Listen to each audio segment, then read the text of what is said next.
All right, part 3 of the house anatomy and the associated upkeep that goes with it. We're starting off with siding here, which is sort of part of that external shell. Most affordable housing is going to have what we call vinyl siding, and it's going to have this Dutch lap here. It's going to look like that. It's a form of plastic, petroleum product. What's common on new construction today is called hardy board, and that's kind of lapped pieces of board. You might also see a lot of brick. This whole kind of siding, the whole category in general is usually called cladding, because houses will all have the same wood frame, but they might be clad with different types of materials. So, usually if you're having issues with this, it's, a rock from the lawnmower hit it, and then a siding guy's got to come out and patch it, or maybe the siding is not flashed or lapped in correctly around a window, so it's starting to cause some rot.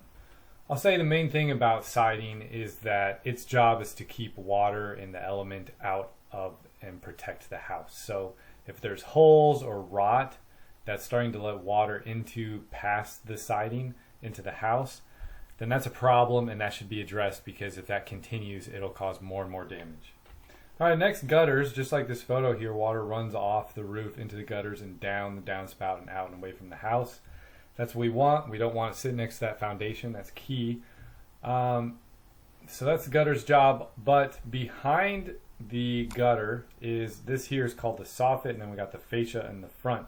What often happens is these gutters fill up with crap from trees that runs down the roof into the gutter, and then it backs up under the shingles and starts to rot this out. So this is a very minimal case here. You see it's white and then it's rotted out here. That's from water backing up behind the gutter.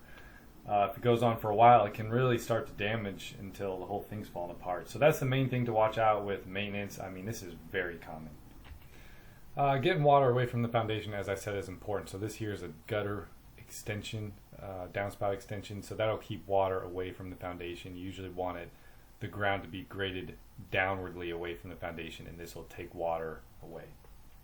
Oh, that's fancy. I haven't seen one of those before. That's crazy. I guess it expands. Man, I guess really the only other thing I'll say about soffit and fascia is animals tend to kind of find their way into these holes and can cause problems. And then also a lot of houses need it vented along here so that it can breathe and let out steam and heat and whatever is happening from the temperature in the attic. That's a really helpful photo on what's what. All right, drywall.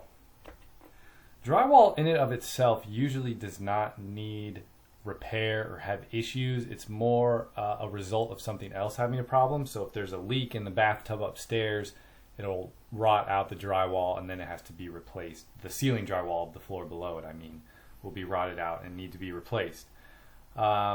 It's a process to patch it. There's different ways to do it, but it's pretty common. Most houses have drywall. Some will have older forms called plaster. So instead of these sheets of drywall going on these frames here, it's sort of like a mud that gets spread out all over it, and that's plaster. We really don't see that anymore.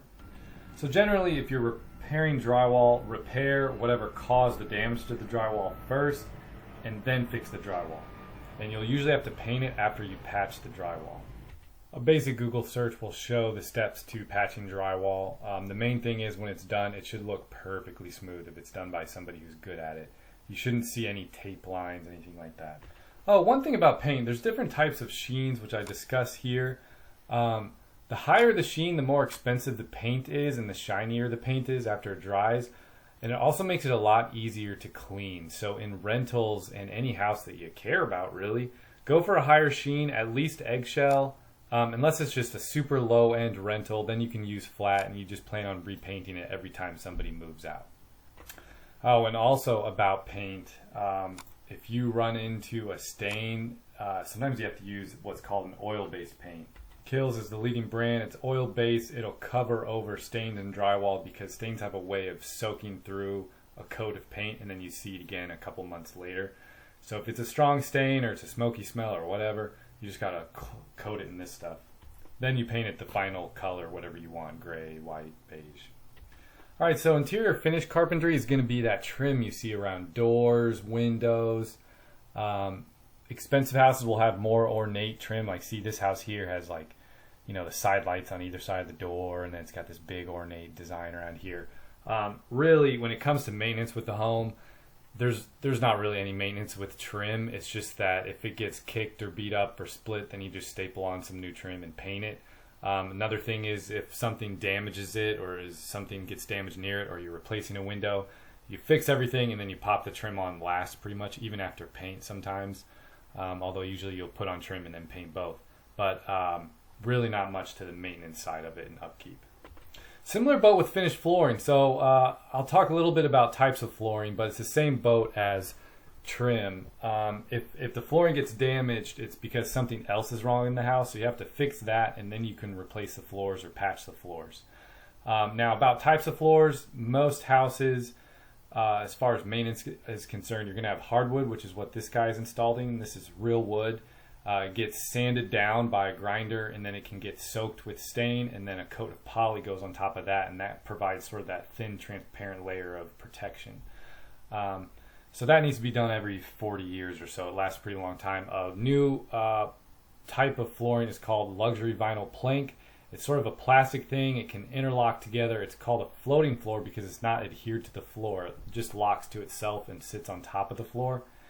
And I think I talked about that in here. And that is what I put in most of my rentals. And it can be patched and treated. But just like trim, you're really only dealing with it if something happens somewhere else in the house, like a water leak or something.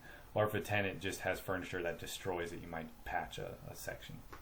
This guy is laying out a floating floor. This is the LVP stuff that kind of clicks together in those grooves on top of an old wood floor.